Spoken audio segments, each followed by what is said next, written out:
Okay. Hi, guys. So, good evening. Before we start, let me introduce myself. I am Juan Rafael Biopsima. I am a licensed psychometrician and also a licensed psychologist. I graduated at Tarlac State University, batch 2014, Bachelor of Arts in Psychology, and also for my master's degree at Holy Angel University, Master of Science in Psychology. Definitely, mas focus ko yung clinical area. So when it comes to my expertise or job experiences, I've been working from industrial setting, also 2 years at the Department of Health Drug Treatment and Rehabilitation Center at Dadagupan, the number one drug center here in the Philippines, and also a lecturer at Tarlac State University. So before we start, I just want to congratulate you because for itong video na to, I think you have the courage to take the board exam, licensure board examination. And also, I think may mga students din tayo na um, in advance, second year, third year, if I'm not mistaken, na talagang gusto nila nang i-advance nila yung pag-aaral ng abnormal psychology. Okay. So since we are just talking about tips and the techniques, okay, I'll be giving you a hint how would be the board examination na darating. I have gathered information also to my colleagues last year and also the last 2019 board examination for psychometrician and also for other psychologists na kasama ko din. So what would be the things na kailangan tutunan ng iba?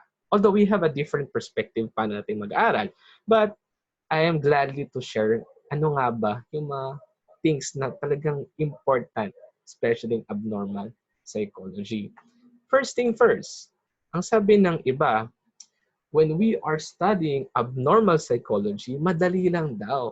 Actually, we could diagnose a certain person with just reading the DSM-5 of normal psychology book, and then we can say na yan ay meron ng certain disorder. Madali nga ba? Actually, sa board exam, this is quite the second difficult part of the exam sa abnormal psychology na kung saan there are certain situational questions, etc. So far, so on. I'll be discussing it later on. So, um, what are the things before mag-start ng board exam? In general, okay?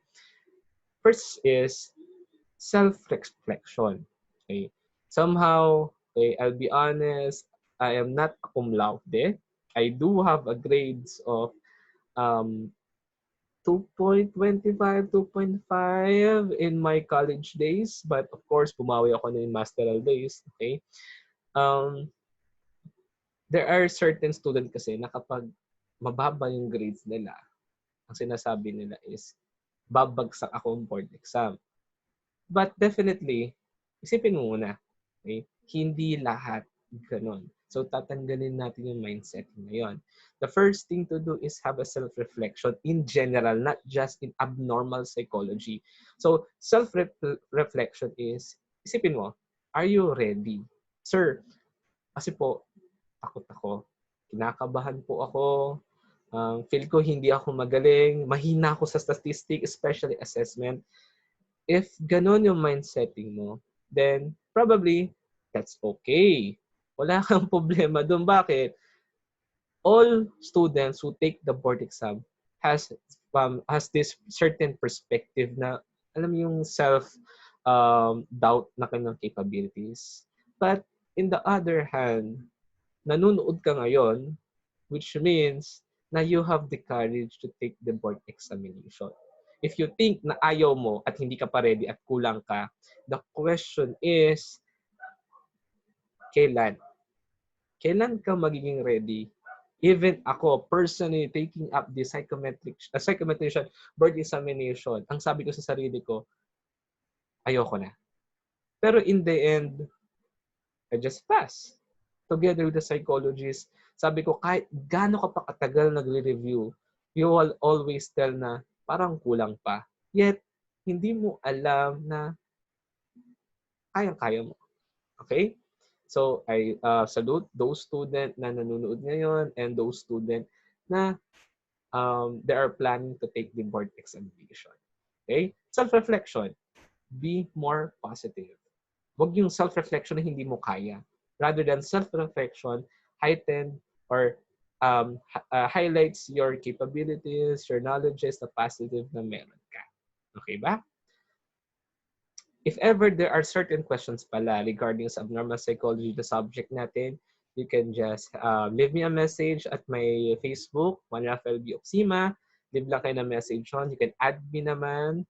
So, if ever lang na hindi ko na ma-replyan, medyo busy-busy, pero I'll try na replyan ang lahat sa mga nanonood. Next, what are the suggested books for the abnormal psychology? So these are the 3 recommended na books na lagi kong binabasa. Number 1, Abnormal Psychology, An Integrative Approach by Barlow. Next is kay Susan Nolen Hoksama. And last is for the DSM-5. What is the main difference nila? Bakit tatlo? Ito, sir. Kay Barlow kasi, naka-highlight. Okay? Medyo may mga cases siya. Okay?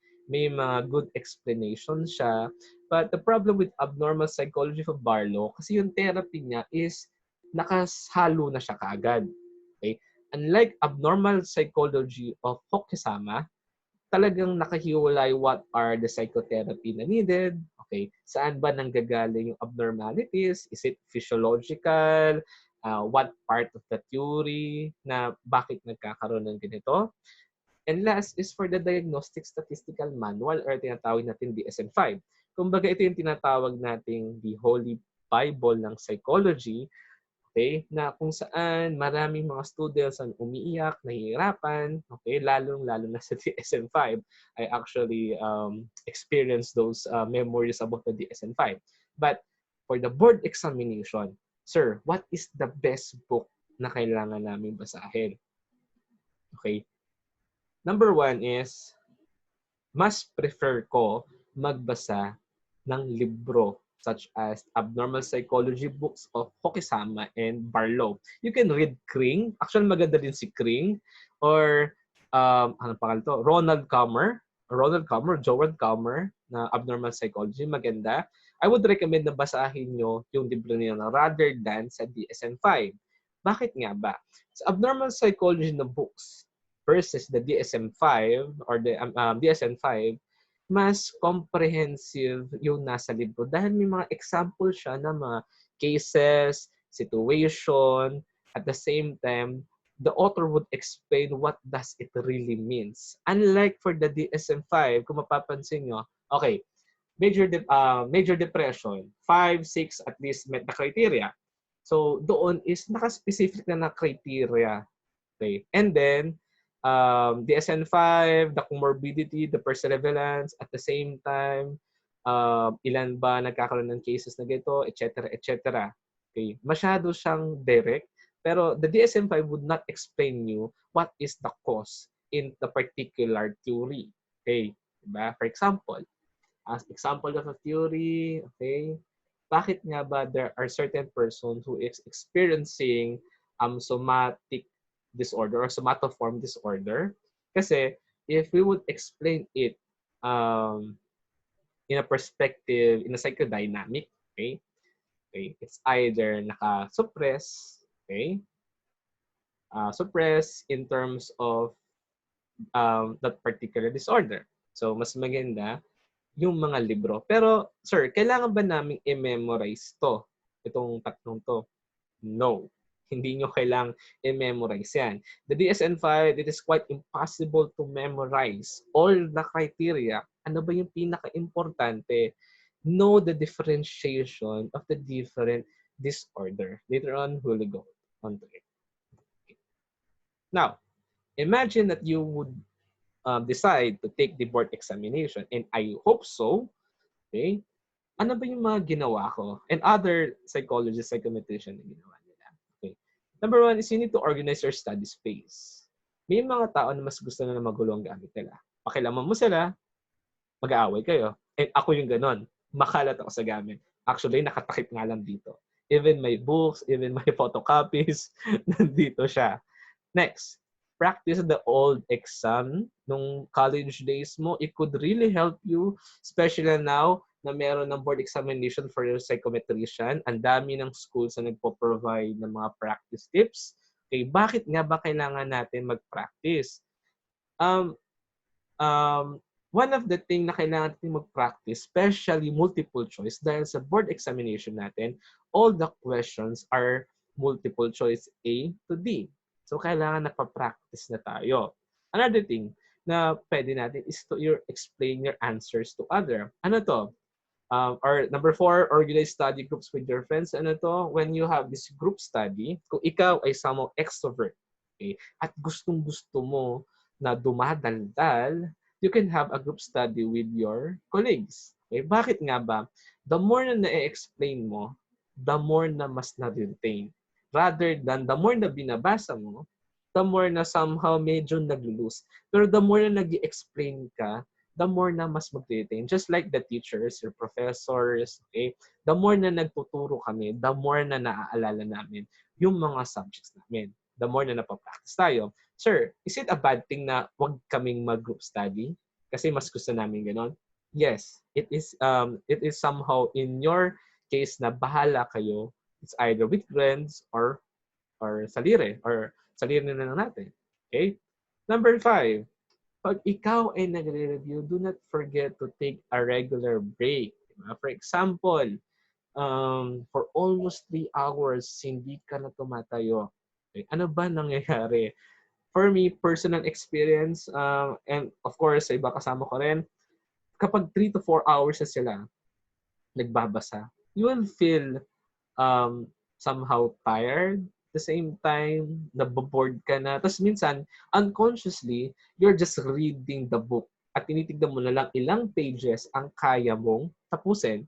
But let us be honest na hindi mo nakukuha yung iba't ibang points.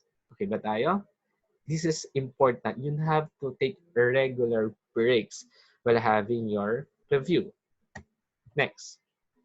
Ito sinasabi ko. Do not memorize. Okay? Bakit nga ba? Unless if you are a genius, a gifted one, and you can memorize the abnormal psychology book of Barlow, Kring, and Susan together with the DSM-5, ay, wala akong masay. It means na ikaw talaga. But in the other hand, the most important thing is, hindi ko sinasabing huwag kayong mag-memorize. I mean, you need to understand and memorize certain main key points of different criteria of abnormal behavior or psychopathology. Kasi meron tayong tinatawag na differential diagnosis. When we say differential diagnosis, it is somehow an overlapping of certain criteria na halos magkakapare-parehas. For example, I'll give you an example. Okay? Schizoaffective disorder, familiar kayo, versus major depression. Ano ba yung main difference sila? Okay, major depression, okay, make sure when we are diagnosed, before we diagnose major depression, okay, with mood, okay, make sure na wala siyang schizophrenia. Pero wala siyang schizophrenia, pwede natin masabi meron siyang major depression. Okay? As long as walang history ng substance, dapat hindi siya intoxicated, okay? Wala siyang substance abuse disorder, at wala siyang mood or bipolar, tinatawag natin. Kasi sa bipolar, meron din mood eh. Okay? Make sure na wala siya. Okay? At the same time, sa schizoaffective disorder naman, okay? Schizoaffective disorder, meron siyang hallucination, of course, meron din siyang delusion, at the same time, meron din siyang mood, certain criteria. Ganun siya. So, pag sinabi natin overlapping, medyo may magkakapareha sila, but in the end, meron pa rin maghihiwalay. Another thing, bipolar 1, of course, and bipolar 2. Bipolar 1, may tinatawag tayong hypomanic and manic. Mayroong mga depressive state. Mahirap mag-diagnose ng bipolar 1 actually or bipolar 2. Okay, somehow ibang clinician, nadadiagnose sila ng major depression and yet ang meron palang sakit sa kanila is yung bipolar 1. Pag sinabi natin bipolar, there are two polarities. Okay? Pag sinabi natin unipolar, for example, depressed ka throughout the time. Bipolar, okay, masaya, and then depressed. Bipolar, kaya nga tinawag siyang polar. Okay? So, you need to at least be familiar with those differentials. Okay? But do not actually memorize all the criteria.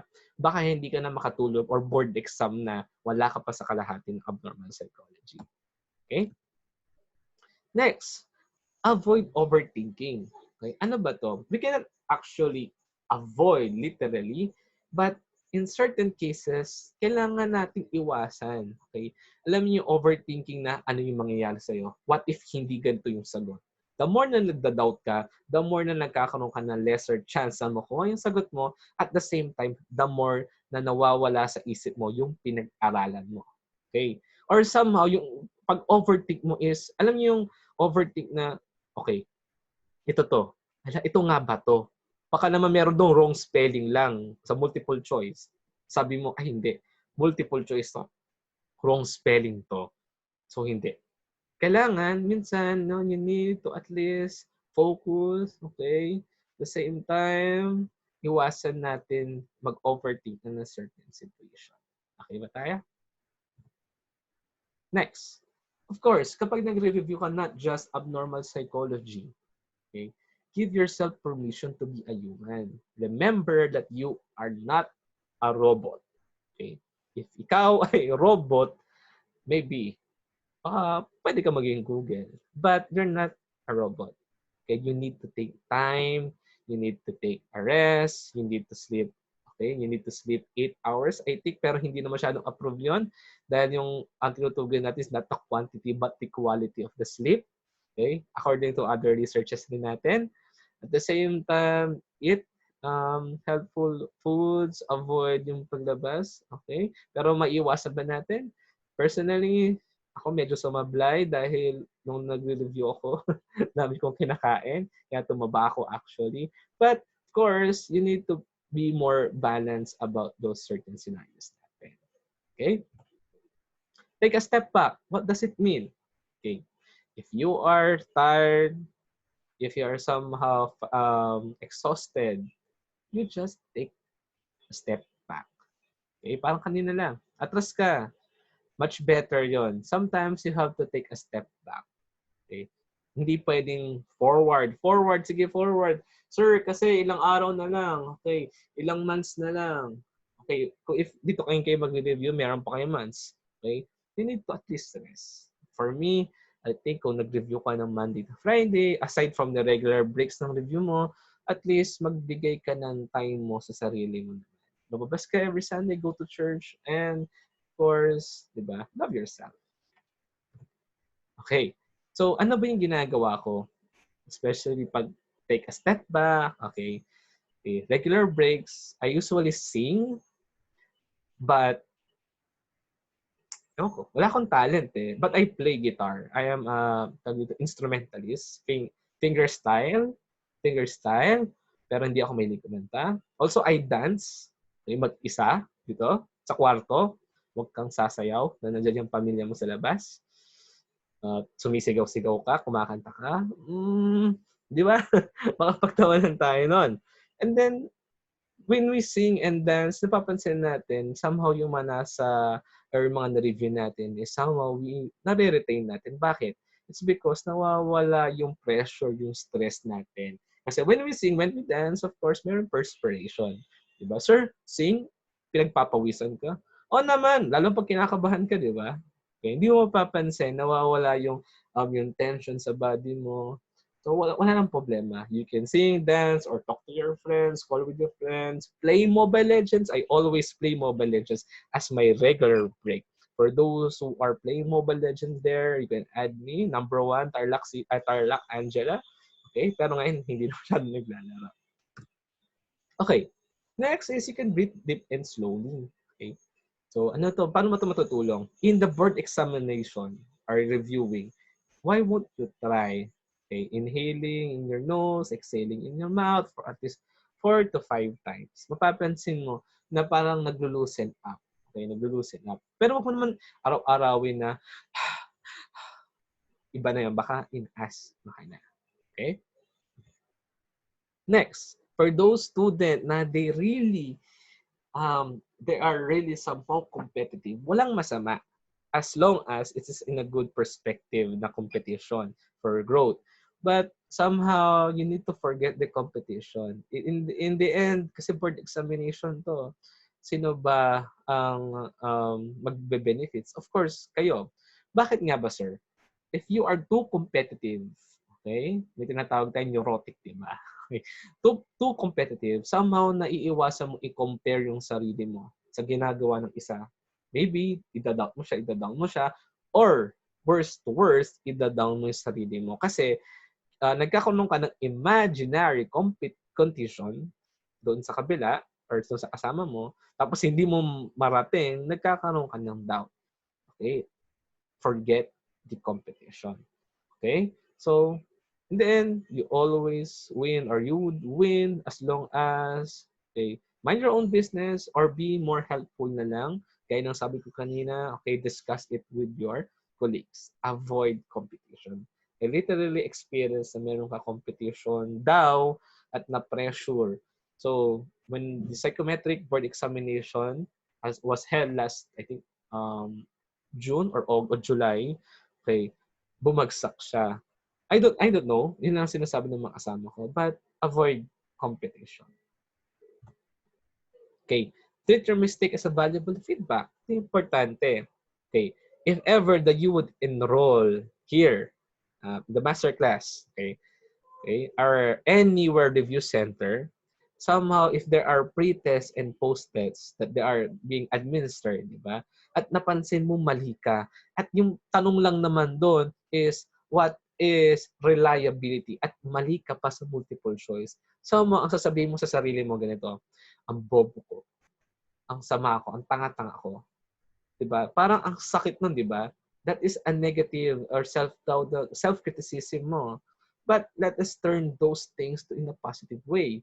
Treat your mistake as a valuable feedback. Kasi bakit? Alam mo nang mali ito, and you will learn from it. Be more positive rather than ikaw ay i-criticize mo yung sarili mo. Diba? Okay. Of course, if you want to be a psychometrician, sooner be a psychologist, pursue your passion. If that is your passion, hindi ka mag-give up. Okay, whatever it takes. Wag naman sana, for the incoming board examination, alam ko na you are pursuing your passion at pumagsak ka at umayaw ka, okay, umayaw ka, then sana maiwasan natin ganung mindsetting. Remember, that is just a piece of paper. Okay? Remember those things. That is just a piece of paper. Ngayon naman, if you are in your college days at ikaw ay, alam mo na, pinakamahina, just like me in my class, college day last 2014, and I am 26 years old na. That was around 19 years old yata or 20 na meron kaming major class na ako yung pinakamahina. Okay? But still, it doesn't mean that you cannot have this certain passion in psychology. And just look at me now. I am a licensed psychometrician and also a licensed psychologist. Even though bumagsak ka, okay, pumasa ka, okay, still, be more passionate on in your dreams, in your goals as a psychology professionals. Especially nowadays, okay, that there is a mental health law na we are really need for helping professions as psychologists and psychometrician. Sir, there are certain issues when it comes to psychometrician. Ano nga ba ito? Okay? Of course, di ba, psychometrician is starting pa lang. But if you want to be a psychologist, you need to take a course or a master's degree for 3 to 4 years. But there are certain schools just like Holy Angel who are offering non-thesis in other schools in Manila for 2 years. But the problem is, hindi ka mapag-doctorate. But nasa naman yun. Kung gusto mag-doctorate, edi kunin mo ulit. Ganyan lang siya. Okay? Don't forget, pursue our dreams. Live your passion. Ay, ito, pinaka-best. In the board examination, mapapansin nyo na lang na hindi ka naman religious. Hindi ka ma-religious eh. And then bigla ka naging religious. Inaraw-araw mo ang pagpunta sa simbahan. You always pray. The time na tayo ay very religious kasi meron tayong board exam. But is it effective? I can say yes. Personally for the psychologist board examination, okay, abnormal psychology, there are 32 pages of case-to-case situation scenario. Okay, you have at least 3 hours to finish those questions. But in the end, yung malapit na yung oras, nasa number 65 pa lang ako, and I have only 45 minutes. Imagine those things. There is no impossible. Of course, in our certain belief that there is a God always that would provide us. Remember to pray and give strength. Okay? Huwag niyong kakalimutan yan. Guys, yan ang pinaka-importante. Pero kung pumasa ka at sinabi mo, sir, hindi mo na nag-pray, then it is on your own perspective na lang if there is a God, kung naniniwala ka or what. But in the end, di ba? We cannot say. But of course, pray continually. Nothing is bad praying. Okay? Somehow, when we pray, we are being too emotional. All of our anger, all of our anxiety, all of our doubts, somehow ito ay nalilift by just praying. Okay? Klaro ba tayo lahat? I am excited to have a live lecture, but as per advice, recorded na lang. I hope so. Okay? Just leave me a message lang naman. So, huwag kang hingi ng pera. Okay? Wala akong ganun. But I would try to answer things naman na you are somehow curious. And thank you pala sa mga students na nagtatanong na sa messenger. So, ano ba yung kinakailangan gawin nila? I really appreciate those things. Okay? Okay. Pag ikaw ay lesson na at napapansin mo, ikaw yung estudyante na gusto mo ng regular break, and I can suggest you could use the Pomodoro technique. Ito ginagamit ko dyan. So, number 1 is to identify your task for a day. Okay? Set a timer for 25 minutes. For example, babasahin mo abnormal psychology. Give yourself 25 minutes. And then, okay, for the duration of the time after 25 minutes, give yourself 5-minute break. Okay? So ako, hindi mo mapapansin na nakaraan ka na pala. But after fourth break, you need to take a longer break. Bakit? Kasi medyo mahaba-haba na. Imagine mo, for 25 minutes, ilan na yon. So, kailangan mong magpahinga for 15 to 30 minutes. Personally, ako, if I am having the fourth break sa Pomodoro, I am playing Mobile Legends. Mobile Legends. Actually, 2 ranked games. In the end, talo ako. Pero, imbis na talo ako, but yeah, natutuwa naman ako kasi, alam mo na, diba, nawala yung stress mo. Pero nakaka-stress yung mga cancer mo kakampi. Tama ba ako? Malay mo, buhatin mo sila. Mahilig tayo magbuhat, di ba? Wala namang masamang buhatin yung mga cancer sa Mobile Legends. Joke lang. Okay. So, ano ba yung importance? Aside from mobile games, gaya ng sabi ko, take a regular break, kayo ka, sumayaw ka, mag-gitara, kaya guitar. Maybe, baka gusto nyo mag-guitar lesson tayo. Okay. Yan. For example, nag-start na yung review. Okay. What is the most important thing if the board examination is, will be somehow start, okay? Or somehow in your practice pre-test post-exam, mapaprocess mo ba or makagagamit mo ba ang process elimination sa pre-test post-test? Pre-test and post-test, these are the techniques of the review center. I'll be telling you na rin, okay, sa mga sikat na review center dyan. Okay, for example, bibigyan ka na ng test na ito for theories of personality. Hindi ka pa nag-review. And then, nakuha mo na score mo. That is pre-test. Okay. Post-test, after na discuss, same naman yung ibibigay sa'yo. At tumaas ka. Yun yung ginagawa. Of course, pag pre-test, post-test kasi, and 100 items, and you would use the process of elimination, that would be time-consuming. Tanda mo, lalo pag di mo alam. So, normally, itong process of elimination na to, in your review centers, maybe mag-practice na kayo, pero wag niyong lalahatin. Bakit? Nakapagod. Kasi bakit? Nag-eliminate ka, it means na nag-iisip ka sa bawat item. Lalo na familiar ka sa apat at overlapping sila. somehow you need to use a process of elimination. Ano ba? What is the most important thing pa sa process of elimination? The process of elimination is somehow, pag hindi na natin alam at familiar ka dun sa iba. For example, A, B, C.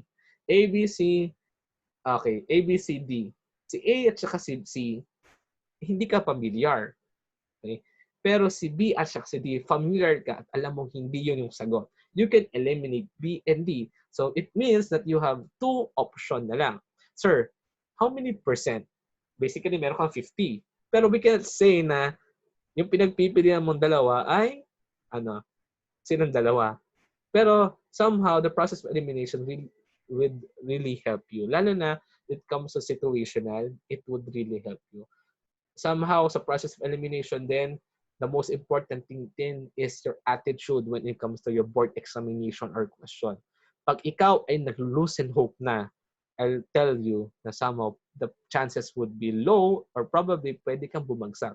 Kasi bakit? Wala ka ng gana. You have somehow your motivation, naging demotivated ka na. Okay? So, nasa attitude din. Remember, be positive in every question. Anong ginagawa mo, sir, kapag di mo alam, tumatalon ba ako ng every question? I'll be honest, yes. But be careful. Every time na lalayo ka, okay, every time na lalayo ka sa test, okay, lalayo ka at tatanong ka sa isang question, make sure na hindi mo siya masishaitan. That is somehow things na mali na nagagawa ng iba. Okay? You can use this. Okay. So, pasok na tayo. This is literally yung tinatawag nating key criteria of or tips that you need to remember when it comes to abnormal psychology. Once that you are having the review for abnormal psychology, para ka na rin nagre-review ng assessment, di ba? Bakit? Anong kinalaman? Of course, sapat lang ba na sabihin natin meron siyang ganito? Of course, meron pa tinatawag tayo ng test. For example, for psychopathology, ang pinakasikat, if you would remember, it's the, malamang, kausapin ko sarili ko, it is the MMPI 2. 1, 2, RF, ST, RF. Ano yun? May tinatawag MMPI 1, MMPI 2, may tinatawag revised form, at saka shortened form. Ibig sabihin, may bago ngayon which is the shortened, na unlike 500 plus, yun lang ay 300 plus. And yet, probably ang downfall lang ng MMPI, it usually takes you a lot of time para sagutin. Yet, it is valid and accurate, reliable, but, di ba, yes, meron siya tinatawag ng validity scale, okay, faking bad, faking good, but the problem is kapag naiinip ka na, and tumatagal ng MMPA sa'yo na 2 hours and 30 minutes at nakaupo ka lang doon, di ba? I think there are certain problems then when it comes to the test result. Okay? But personally, ako kasi hindi ako gumagamit ng MMPI. I'm using personality assessment inventory. It is just same name naman siya ng MMPI but mas kilala kasi yung MMPI. Ano pa? Tapos, intelligent tests, okay, yung mga IQ test, SB5, Wechsler intelligence can detect a disorder. Yes, especially for kids, di ba? ADHD, autism, especially on their IQ capabilities. But not all IQ capabilities na mababang-bababa ka ay, ano ka na, tawag dito, may sakit ka na. No, di ba? Again, assessment. Anyway, I think Sir Jem would be the one to introduce the assessment. Okay. So, understanding the psychopathology. Okay. You need to at least be familiar with the historical conception of the psychopathology. Example, saan ba ito nagsimula? Okay. How can we say if the person is suffering from a disorder? If you would remember, di ba, distress, danger, deviant, deviate, that is from kay Calmer, na yun yung definition niya. But kasi ngayon meron na may tatlo. The 4Ds na if you would remember in your website, meron ngayon is meron kay Barlow na 3. I think if you have a soft copy, okay, meron dyan, distress, impairment, impaired, distress, okay, danger yata yung isa. Okay. Doon mapapansin nyo. Ano pa? Historical conception. For example, yung mga ginagawa nila if yung mga panahon ng mga medieval, yung witchcraft, ayan, trifling, yung mga stone age na ginagawa pag ikaw akala mo meron kang sakit, di ba? Yung ginagawa nila, binipiyak nila, yung part ng skull, di ba? Psychological tradition, moral therapy, psychoanalytic. Ano ba importante dito? Psychological tradition, of course, there are certain explanation kung bakit may mga ganun in certain theoretical perspective ng mga tao. Okay? For example, the psychodynamic, okay? Psychodynamic, um, existentialist, di ba? Existentialist na nawawala na dun sa mismong home niya, yun yung mga importante. At the same time, causes of psychopathology, ano ba? Genes, trait, multidimensional, and of course, clinical assessment and diagnosis. Okay. Diagnosis. Sir, is it possible if a psychometrician could diagnose a certain person? Maybe we should avoid having certain diagnosis sa mga tao. Bakit? Kapag ikaw ay psychomet, okay, not just for psychomet and psychology sabihin natin, at nagda-diagnose ka kasi nakikita mo, yung pala wala siya, what would happen to a certain person? Diba? It would really break them. Lalo na mental stigma natin is somehow high pa. Okay?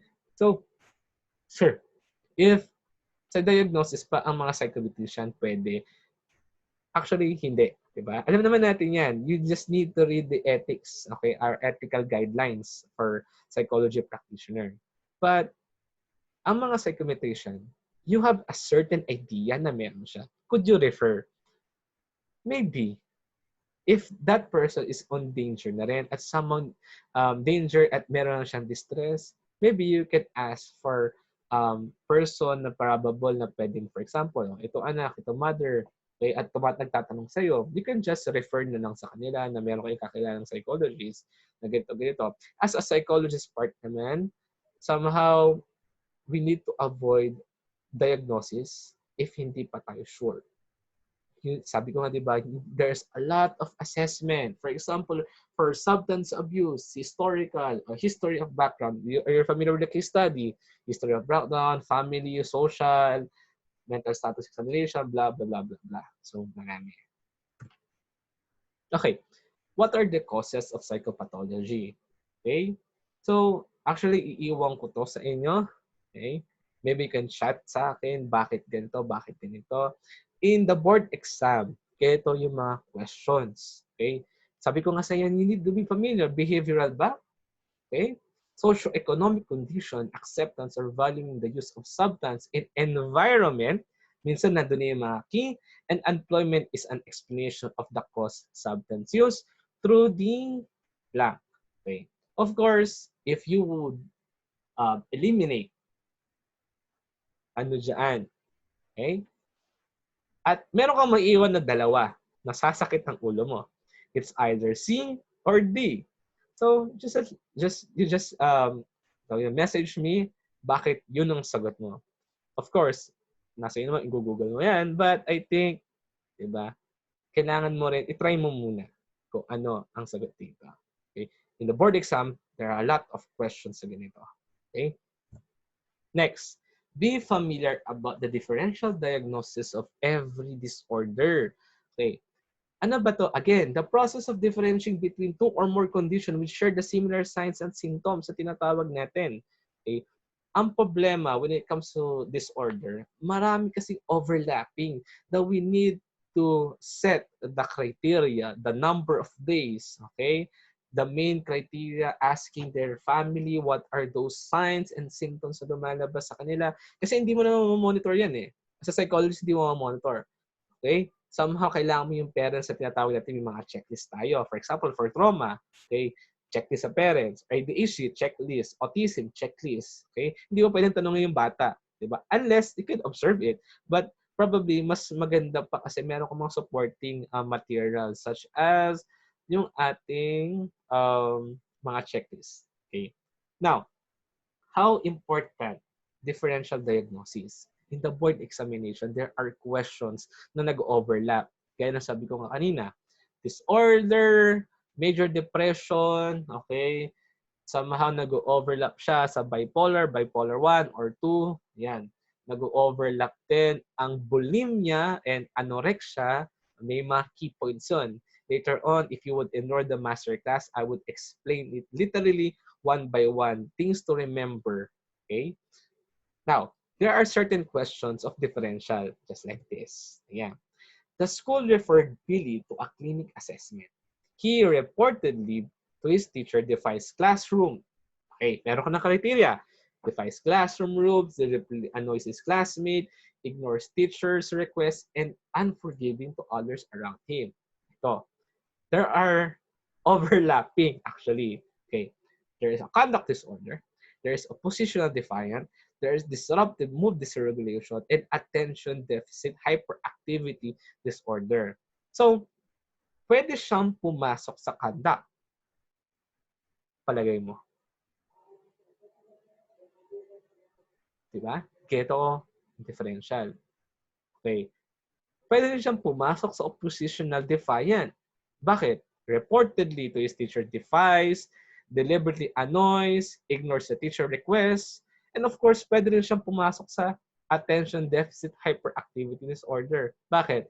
Because of the criteria ignores teacher requests. Alam mo ba, ang ADHD, okay, from the word attention, it's either attention deficit or hyperactivity. Yan yung tatayo sa klase. Magulong-magulo. We could tell na meron siyang ADHD. But ano ba yung pinaka-suited dito? Okay. How about disrupted mood dysregulation? Pwede ba siya? For the disrupted mood dysregulation, okay, kulang siya sa criteria. Dahil wala ka naman nakikitang wala kang nakitang irritated siya. Tama ka? Wala kang nakitang anger. Okay. So, eliminate. How about the attention deficit hyperactivity? Yes, meron terms hyperactivity because Billy ignores the teacher request. But meron kasi tinatawag na defies classroom rules. He reportedly argues to his teacher. Argues, papasok ba siya disruptive? Probably. But defies classroom rules. Somehow, nagkakaroon ko ng puzzle dito na, okay, mukhang malabo to kasi mood. We are talking about mood. Okay. The mood. So, pipili na tayo. It's either A or B. Bakit hindi siya pwede maging conduct? Okay. I think alam nyo na. Bakit nga ba? Overlapping. Conduct, oppositional, halos magkapareha sila. Ang conduct, they would argue with this teacher. Yan. Defies classroom with teacher. Pwede yun, papasok siya. Annoys, such as lack of remorse, classmate. Ignores teacher requests and unforgiving to others around him. Pwede siya. Okay. Pero, bakit oppositional defiant? Okay. Oppositional defiant is somehow nagiging defiant siya. Okay. Such as the term the argue, the teacher, okay, argue to the rules, okay, deliberately annoys, and unforgiving to others around him. Ibig sabihin, wala kang nakikitang physical, okay, verbal, ganito. Walang verbal, walang physical na sinasabi, okay, na meron siyang sinaktan, or etc. etc. The answer is oppositional defiant. Bakit nga ba oppositional defiant? Ano ba ang difference sila? Ang conduct disorder, okay, hindi lang siya annoyed sa isa. Okay? Hindi lang siya annoyed sa isa, kundi probably annoyed sa lahat. Whether sa ibang tao or dun sa mas nakakataas sa kanya. However, sa oppositional defiant kasi, okay, meron siyang ayaw, kundi ito yung mga teacher niya. Pero wala kang nakita aggressive tendency. May nakita kang aggressive tendency, but there are probably, okay, the word important RQ to his teacher. At the same time, ang oppositional defiant, hindi siya manipulative. Ang conduct disorder are manipulative. Kaya ang conduct disorders nagiging antisocial siya. But, however, ang oppositional ba is pwede siya maging antisocial or conduct? The answer, of course, is yes. Siya. Bakit? Later on, we'll talk about on our review. Okay. Another thing is, of course, yung onset ng age nila, kung saan nag-start. Okay, bakit ba importante ito? For example, Alzheimer's, mayroong early, mayroong late, di ba? Pwede bang magkaroon ng Alzheimer's by 10 years old? Probably not, di ba? So you need to be familiar with the onset. For example, the female late onset of schizophrenia, kailan ba? Early 20s, late 20s, both NAB, B, divorced females. Okay, yun yung mga kailangang isipin. You can just leave me a comment or somebody message me the Facebook doon kung ano yung answer niyo dito. Malamang pag sinerch ito, lalabas siya. Be familiar on the certain onset. But for sige, sabihin ko na, the answer is late 20s to early 30s. Yun yan. Sa female, late onset schizophrenia. Okay, schizophrenia, meron tatlo. Cycle, di ba? Brief, schizophreniform, and schizophrenia. If there is mood, schizoaffective. There are negative and positive symptoms of schizophrenia. Please remember that later on, if we will talk about the disorder, I'll be teaching you the knowledge about schizophrenia. Actually, ito yung pinaka-paborito ng mga psych majors kasi ito yung pinaka-obvious. But, di ba?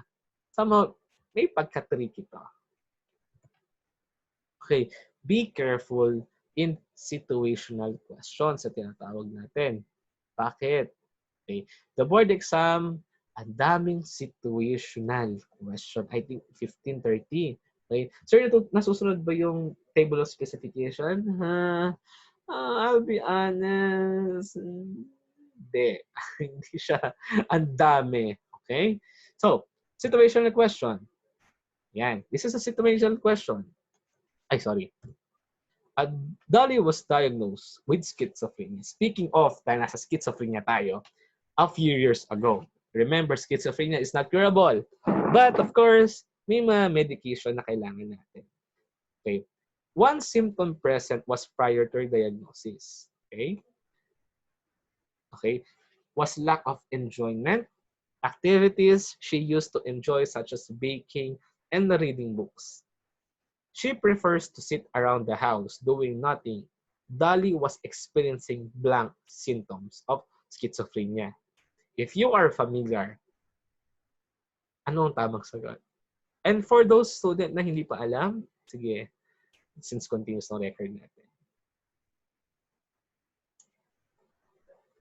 Okay. Explanation. Process of elimination. Pero pag hindi mo alam, wala kang ma-eliminate. At least dapat familiar ka. Okay. Negative symptoms, avolition, anhedonia, blunted affect is part of negative symptoms. Pwede, negative. But we are looking for a specific answer. So malamang, negative, because it represents all of the choices. Next, blunted affect. Bakit? Ano naman yung blunted affect na yan? Blunted affect, severe sa restricted affect. Okay? Blunted affect is more severe than restricted affect kasi sa blunted affect, meron siyang minimal show of emotion. Minimal. Ibig sabihin, may konti. Merong konti siyang emotion na pinapakita. And what is the difference between a blunt affect and a flat affect? Blunt affect, again, we are talking about the degree. Blunt affect, ibig sabihin again, the degree, meron siyang pinapakita ng konting emotion. Love, fear, love. Diba? Mga may jowa dyan. Fear. Meron siyang pinapakita ng konting-konti lang. Okay. But when we are talking about flat affect, remember this, lumalabas sa board exam. I encountered this when I was taking the psychometrician and also the board exam for psychologists na baka lang lumabas. Flat affect is totally wala. That is their differences. Again, diba? Overlapping, I just told you, be familiar but do not memorize it. Okay, buti ka naalala ko pa eh. Next, how about anhedonia? Anhedonia is the lack of pleasure. So definitely the answer is, kung halimbawa, alam mo yung meaning ng A, B, at saka D, then sigurado ko masasagot mo to. It's letter C. Okay.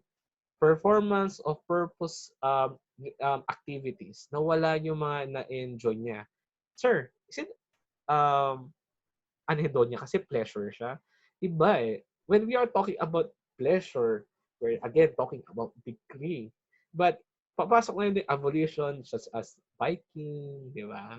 Walking, talking to someone, or motivation to talk, to move, that is evolution. Okay? Claro? Positive symptoms of schizophrenia. Leave me leave me a comment, sorry, hindi pa to plug. Just leave me a message in my Facebook. Okay, anyway, thank you for all the person who actually bought this presentation then, and also doon sa nakakuha ng free. So may mga free PDF. Actually, Sir Gem's PDF is quite helpful. Bakit? You don't need to read the Barlow. It's because all of those summarized reviewers are actually nandun na, are actually there. So, less time. But if you are somehow, hindi ka pakali at gusto mong mabasa, go ahead. Okay ba tayo done? Claro. The answer is evolution. Diba? Another thing, just imagine you are a psychologist. Even a psychometrician, they are usually having this certain question. Even you are not thinking about psychology, still you are psychology practitioner, especially pag ikaw ay industrial. But personally, I don't like industrial. Bakit? I don't know. I could teach it, but iba talaga yung forte mo. I like abnormal assessment. I hate statistics, but I don't have any choice to study statistics. And yet, I really love abnormal psychology and clinical psychology. Okay, let's go back. A doctor referred traumatized 10 years old Lily to you. Oh, si Lily, huwag kang maawa. Alam niyo, minsan, you can have a certain situation, baka sa iba nakaka-relate. Pero yung ibang di nakaka-relate, imagine mo ikaw yung taong nandoon at ikaw ay nag-observe. Now, apparently, the doctor found out that she had several hospitalization. In the past years, basahin maigi, huwag kayong mag-shortcut even though alam mo na, because she was incredible sick. After talks with colleagues, you found out that Lily's mother may have something to do with her continuous lack of recovery and repeated hospitalization. If ikaw, yung estudyante na nag-overthink, sir, meron kulang. I need more details. You cannot tell it to the PRB sa board na lagyan pa ng details. You need to choose what is the right answer or the best answer. Okay, what is the possible diagnosis? Ang tinatanong natin. A, malingering. Sa rehab, marami nagmamalingger. Maraming madrama. Kasi iniiwasan nila yon. Iniiwasan nila yung circumstances natin. O letter B, factitious disorder imposed on another. Letter C, factitious disorder imposed to an individual. How about letter D, factitious disorder imposed on self? Okay. Anong tamang sagot? Bling, bling, bling, bling, bling. Magantay tayo. Yan. Para naman, bibigyan ko kayo ng time. So, habang nakikinig kayo, isipin nyo, ano nga ba ang meron? And you can post these videos naman eh. I don't know if this is continuous, but you can post it. Okay. Just focus. Ano nga ba ang sakit nito? You need to at least enumerate one by one. Balingay. Kunwari, to avoid circumstances. The answer is, remember, nakalagay dito, hospitalization in past years. Incredible sick. Effective rin pala to underline certain situation para hindi ka malilito. You can underline, encircle it, comment it, bahala ka sa buhay mo para maalala mo. Huwag kang mag-skip ng isang sentence because those sentences are quite important to have a certain or right diagnosis. Okay? So, you found out that Lily's mother may have to do something. Eh sir, baka naglalambing lang. Again, you have no choice. I mean, sorry, you need to choose whether you like it or not, or zero. The answer is factitious disorder imposed to another. Yan. Bakit? Okay? If you would remember, the Mount Chosen, tsaka Mount Chosen by proxy, Mount Chosen magkukunwari ka para may benefit ka, or what we call factitious disorder. Factitious disorder imposed to another or the DSM-4 Munchausen by proxy, gagamit ka ng ibang tao Okay? Gagamit ka na yung pang-tao para makapag-benefit ka sa taong yon. There are certain cases sa YouTube, cases of factitious use disorder imposed or man chosen by proxy, na kung saan yung anak niya, pinapainin niya ng medication to get sympathy, to get support with their neighbors, with their friends, toward the public, para mabigyan siya. Yan. Sir, mahirap ba itong i-diagnose? Actually, pag meron na, dyan na. Kailangan mo lang police report, medical. Okay? But the problem is, okay, yung iba hindi natin alam. And they are not aware that there is a certain disorder just like this. Di ba? Lalo na sexual dysfunction. Even the females, they don't know that they have possible to have certain dysfunction. Kaya meron tinatawag pang, sorry na iba, no? Meron pang tinatawag na pag hindi mo alam, bakit sila palit ng palit, kasi hindi daw satisfy sa sex life nila, especially in the Western countries. It's because probably lang naman that they have certain dysfunction. Okay? I hope that you are enrolled for the masterclass lecture. Hopefully, I'll be seeing you there. I hope so. Okay, be familiar with the comorbidity of the disorders. So it is important na kailangan alam mo rin na hindi lang isa, hindi lang dalawa, kundi mayroong tatlo, okay, mayroong dalawa na nag-e-exist. Okay? For example, anxiety. Comorbid siya saan? Substance abuse. Sa sobrang anxious mo, okay, substance abuse related disorder, if you would be familiar, such as hallucinogen, opioids, hallucinogen, opioids, kalimutan kasi, hypnotic drug, okay, yun yung naging problem. For example, you are too anxious. Somehow naging comorbid siya na naging sobra ka sa medication or alcohol, alcohol, alcohol intoxicated ka, okay? Somehow nagko-comorbid siya. So, importante din to. Yung karamihan na lumalabas sa board examination for schizophrenia, for bipolar, and we cannot say kung ano pa yung lalabas. So, be familiar with the comorbidity. Okay? I think these things na sinasabi ko ngayon is you need to at least memorize it. Not exactly. Pwede kang gumawa ng checklist mo. Ano ba yung pinaka-importante dito sa comorbidity nito? Sir, lumalabas ba yung elimination disorders such as enuresis and encopresis? For the past board examination for 2014, 15, 16, 17, 18, 19, I have already asked some of my psych mates na hindi pa daw lumalabas. But we don't know. Baka lumabas siya. Diba? Enuresis and encopresis. Okay? Ito yung sa mga bata halos, yung pag-ihi, tsaka pagtae, unaware or aware, etc. etc. Ano pa? Ito, for the board examination, even though na you are smart and even though that you are aware what are the questions, be careful sa mga words na to.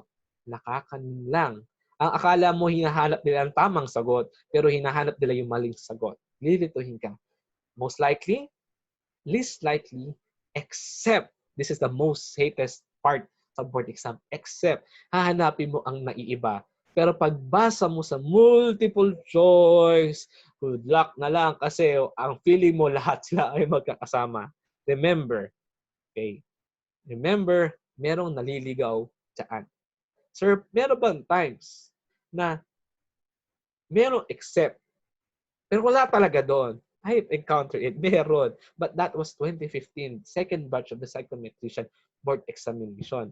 So, probably ngayon kasi ilang years na. So, I think naayos na ng PRB yan regarding sa mga question na ang daming typo. I think ngayon wala na. Na-lesson na nila. Typographical. Even the multiple choice. Wala yung tamang sagot. Diba? Alam mo, ikaw ba naman tanungin ka, there's a hallucination.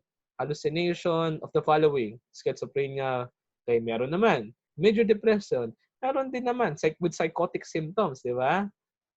Tapos yung iba naman somatoform. Okay? Ano pa ba? Nakalimutan ko na. May times na gano'n na wala yung tamang sagot. But still, kailangan mo talagang pumili. Malay mo, nandun talaga siya. Siya na. Okay? The best. Ito, mapapanin lang. The best of the best, di ba? Lahat sila ay best. But I assure you, lahat ton, okay, ay best. Pero may best to the best to the best. Di ba? Another thing, not true. Okay? It means that you are looking for a false. Hirap-hirap lang, not true. Hindi na lang nilagay false. Bakit? To at least, di ba, kasi ayaw nilang inuulti, most likely, least likely, kailangan na halo nila, ginugulo na yung utak ng mga estudyante natin, di ba, para sila ay mag-overthink. Remember, kung ako sa inyo, every time na lalabas yung questions na yon, encircle those words, most likely, least likely, except the best, not true. Encircle those words, okay, when it comes to the board examination. Diba? Yan. Just like this. In terms of etiology of paraphilias, paraphilias, familiar, paraphilias, following are psychological factor except of, sinabi natin paraphilias, ano nga ba yung mga paraphilias natin according sa DSM-5? Okay, pansinin nyo yung psychological factors except blank. Pansinin nyo yan. Okay. Kung sinabi ng paraphilias, ito yung mga voyeuristic, exhibitionistic, ano ba to? Sadistic, masochistic, blah, blah, blah, blah, blah. But we are talking about psychological factor. Psychological. Is a relationship history psychological? Probably. Diba? Feel ko may sumasagot. I'm having the most common hallucination, auditory hallucination. A joke. Androgens, is it psychological? How about abuse? Cognition. Pansinin niyo lahat. What is the right answer? The answer is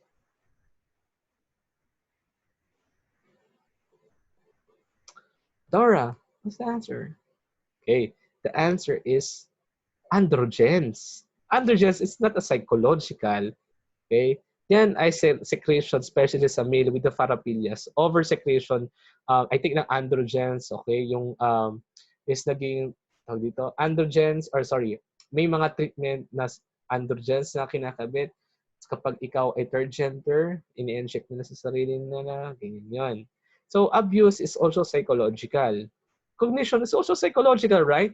Even the relationship history, if that is abuse, if ikaw, if a child is being abused, okay, especially in the relationship history and being abused, there is a probability na ikaw ay rape victim, male or female, na ikaw ay, you can develop this pedophilic disorder. Yan yung mga causes. Another causes, pwede rin siyang hereditary or genetically. But again, there are no certain assurance na ito, for example, genetics, ikaw ay magkakaroon ng ng pedophilia. Hindi ganoon. Hindi lahat actually. Maraming dimension na pwedeng mag-cause ng disorder na yon. Doon. So, I hope that you have learned a lot from me today, especially the tips. So, last message ko, I hope that you have understand, you have learned throughout my presentation. Ganito lang talaga ako mag-present. I really talk the way na normal, no? Mas maganda sana kung nakikita ko yung or live, no? Para masaya. But of course, with the technical issues din, mas maganda daw recorded. So, a little message para sa lahat. For those person who would like to take the board examination for psychologists or psychometrician and psychologists, then go for it. It is part that there's fear, there are distraction, etc., etc. In the end, that is part of life na kailangan mo i-push through. Kailan ka ba magiging ready? Maliban ngayon. For those student naman na nag-aaral na ngayon sa abnormal psychology, I am proud of you dahil kayo ay in advance kumbaga. But still, later on, you need to at least review these certain materials din natin. And for those student who failed the board examination once, twice, don't worry. Okay? Even you fail the board examination, it doesn't mean that you're not good or you don't have any answers or you don't have any knowledge. Meron kang alam, hindi nga lang lumabas. Walang bobo sa psych majors, tandaan yan. There are times talaga na bumabagsak and yet, through those downfalls, Okay? We learn from it. We stand for it. We grow for it. Huwag kayong mawawalan ng pag-asa. Even ako, I'm not a cum laude, summa cum laude, but here I am. I am a psychometrician, I am a psychologist, and I am pursuing my doctorate degree at De La Salle University. There is no impossible for a person who have this certain passion. We have our own stories. We have our own life. Do not again compare. Do not be more competitive. Okay? Competitive in terms of what? Competitive to yourself, probably, if that would motivate you. But competitive to compare yourself to others, that would be a problem. Bakit? Eh, yung nasabi ko na kanina. Di ba? Somehow, pag di mo na kung expectation mo, bababa yung tingin mo sa sarili. Okay? So, I hope that you have learned a lot from me. Okay? Um, in terms, for the by February, okay, the board examination review. I hope na enroll for the masterclass, especially for the reviews. Okay, if you would take the masterclass, I would give you things na rin na pwede yung pagtanong personally sa akin, together with the surgeon and the staff.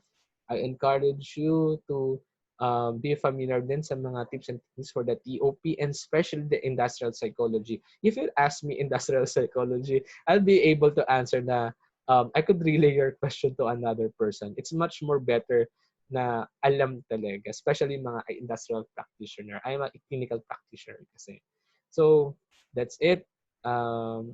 Again, guys, always pray. Okay, remember those tips na binigay ko. Okay, be positive. Do not memorize. Okay, remember the situation, problems. Okay, pathologies, differential diagnosis, comorbidity, the onset. Okay, remember those things. For the incoming review for abnormal psychology, you'll be familiarized with the different disorder. I'll be focusing on the DSM-5. DSM-5, certain criterias, including the month, for example, for substance abuse, okay, marami yan. Substance-related abuse disorder, substance-related disorder, marami. Alcohol, opioid, tobacco, ano ba ito yung term? Hypnotic, something na sleepiness, di ba? Et cetera. At the same time, let's call on a day muna. So, I'll be having, I'll be seeing you by our review sooner or later. Okay, I'll be seeing you throughout the day. So, thank you guys. God bless and good luck for your board examination throughout that time. So, I hope you would enjoy my presentation. Thank you, and again, see you soon.